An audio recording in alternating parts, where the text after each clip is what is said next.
নমস্কার বন্ধুরা, আমি সুতপা। দেখো আজকে সুতপার কথাতে তোমাদের কোথায় নিয়ে এসেছি। আজকে নিয়ে এসেছি আর একটা সতীপীঠে। এখানে নাকি মায়ের ওষ্ঠের নিচের অংশ পড়েছিল। এবার সতীমাকে পাহারা দেওয়ার জন্য এসেই দেখি স্বয়ং ভোলেনাথ তো দাঁড়িয়ে রয়েছে। এদিকে পার্কিংয়েরও জায়গা আছে, আর এদিক দিয়ে পুরো ফাঁকা মাঠ, মাঠের মধ্যে মায়ের মন্দির, চতুর্দিক ফাঁকা। মন্দিরের অপোজিটে পার্কিংয়ের জায়গাও রয়েছে, গাড়ি নিয়ে আসলে কোনো সমস্যা নেই। এই দেখো ভোলেনাথ কেমন দাঁড়িয়ে রয়েছে। এই হচ্ছে মন্দিরের মূল গেট। উপরে লেখা রয়েছে অট্টহাস্য সতীপীঠ, মহাতীর্থ অট্টহাস্য সতীপীঠ। এবার চলো মন্দিরের মধ্যে ঢুকি।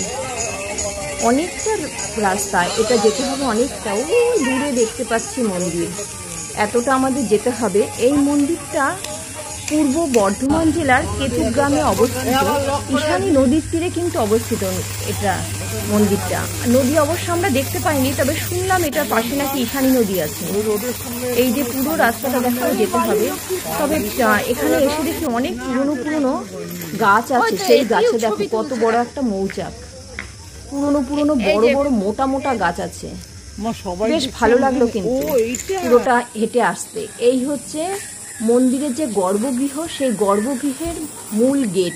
গেটের ডান দিকে এই যে চটি রাখার, জুতো রাখার যে ব্যবস্থা রয়েছে, জুতো এমনি খুলে রেখে যেতে হচ্ছে। এখানে কোনো রেস্ট্রিকশান বলে কিছু নেই, কিন্তু বাইরে নিজের দায়িত্বে খুলে রাখতে হচ্ছে। এই দেখো মন্দিরে ঢুকে দেখছি এখানেও ভোলেনাথ স্বয়ং পাহাড়ের উপরে বসে রয়েছেন, মাকে পাহারা দিচ্ছেন। মূল মন্দিরটা পেছনে, আর সামনে ভোলেনাথ বসে রয়েছেন। আর ভোলেনাথের বাহাতে দেখছি এই যে যজ্ঞের ব্যবস্থা আছে। এই যজ্ঞস্থান নিয়েও কিছু একটা হিস্ট্রি আছে, পুরোটা তো শুনে সারতে পারিনি।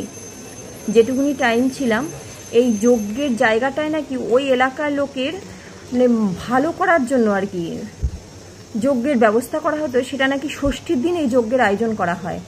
ওই এলাকার লোকের উন্নতির জন্য এই যজ্ঞটা করা হয়। সেটা ষষ্ঠীর দিন নাকি এই যজ্ঞের আয়োজন করা হয়। এবার আরও কিছু আছে যজ্ঞের সাথে জড়িত হিস্ট্রি। আর এদিকটা দেখো, বাদিকটা তো ফাঁকা দেখলাম, জঙ্গল। আর এই হচ্ছে মায়ের মূল মন্দির।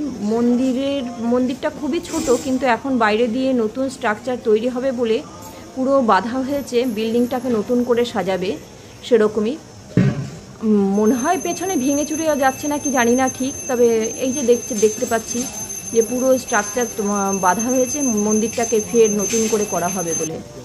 মন্দিরের ভেতরে তো ক্যামেরা নিয়ে যাওয়া বারণ, এখানেও বলির ব্যবস্থা আছে। বাইরেই লেখা রয়েছে যে ক্যামেরা, ফোন এগুলো নিয়ে মন্দিরে প্রবেশ করা যাবে না। এবার কি করব, মায়ের মূর্তিটা তোমাদের জুম করে দেখানোর চেষ্টা করি। এই দেখো জুম করার চেষ্টা করছি। এবার লোকে তো অনেক লোক সামনে দিয়ে রয়েছে, পুরোটা তো আনতে পারছি না। দেখি কতটা আনতে পারি, দেখে নাও তোমরা। আমি পরে দেখি, ভেতরে গিয়ে দেখব।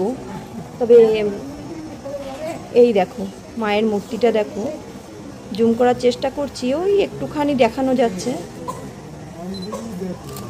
এই দেখো। তবে আমি ভেতরে গিয়ে দেখেছিলাম যে মায়ের মূর্তিটা কিন্তু মহিষাসুর মর্দিনী রূপে রয়েছে, মানে এখানে মা মহিষাসুর মর্দিনী রূপে পূজিত হন।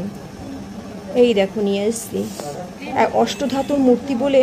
চতুর্দিকে ক্যামেরা বসানো আছে, ক্যামেরার আন্ডারে মা রয়েছে, এবং ভোলেনাথের আন্ডারেও মা রয়েছে।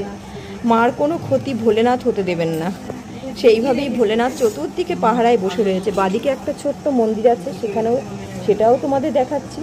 মানে ডান দিকে ভোলেনাথ পাহাড়ের উপরে বসে রয়েছে, বাদিকে দেখো ছোট্ট একটা মন্দিরের মধ্যে শিবলিঙ্গ হিসাবে ভোলেনাথ বসে রয়েছে। এই যে মন্দিরের দিকে মুখ করে বাহাতে এই মন্দিরটা বেশ ভালো লাগলো। আর মন্দিরের ঠিক উল্টো দিকে এই হচ্ছে নাট মন্দির রয়েছে। এখানে একটা কাঁঠাল গাছে দেখছি কত কাঁঠাল হয়েছে দেখো। এই হচ্ছে নাট মন্দির। নাট মন্দিরে তো লোক গিজগিজ করছে একেবারে। এখানে প্রসাদ গ্রহণেরও ব্যবস্থা আছে। এবার ওদিকে দূরে দেখলাম রান্নাও হচ্ছে, পরে যাচ্ছি রান্নার জায়গাটায়। এই দেখো পুরো মন্দিরটা। আর এই যে বিল্ডিংটায় থাকার ব্যবস্থা আছে, মানে ওখানকার লোকের মনে হয় থাকার ব্যবস্থা সেরকমই কিছু হবে। আমি তো আর কারোর সাথে কথা বলিনি। এবার ওই একজন ব্রাহ্মণের সাথে জিজ্ঞেস করছে, মানে আমি মন্দিরে ঢুকতে যাচ্ছিলাম, তখন আমাকে আটকে দিয়েছে ক্যামেরা নিয়ে যাচ্ছিলাম বলে। তাকেই একটুখানি জিজ্ঞেস করলাম, তার হাঁটা পথে দুই একটা কথার উত্তর দিয়ে চলে গেল। এইবার চোখে দেখে যা দেখলাম, এই যে দেখো বাইরের পরিবেশটা বেশ সুন্দর, খোলামেলা, ভালো লাগে। এই দেখো রান্নার ব্যবস্থা, বেশ বড় বড় কড়াইতে রান্না হচ্ছে। প্রসাদ গ্রহণেরও ব্যবস্থা আছে, তবে 12টা থেকে 1টার মধ্যে জানিয়ে দিতে হবে, তবে প্রসাদ পাওয়া যাবে, না হলে পাওয়া যাবে না।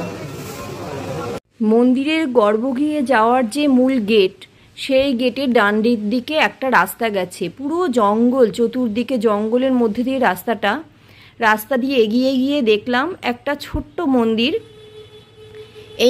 এই যে সেই মন্দির, এই মন্দিরে নাকি রটন্তী কালীমায়ের মূর্তি আছে। এটাই মেন রটন্তী কালীমায়ের যে মূর্তি। এই দেখো উপরে লেখা রয়েছে। এইখানে নাকি বীরু ডাকাত নামের এক ডাকাত এখানে বলি দিয়ে নাকি সেই আমলে ডাকাতি করতে বেরোতো। মন্দিরের আশেপাশটা দেখো, এখানে যে যার বিশ্বাসের বাঁধন বেঁধে রেখে গেছে।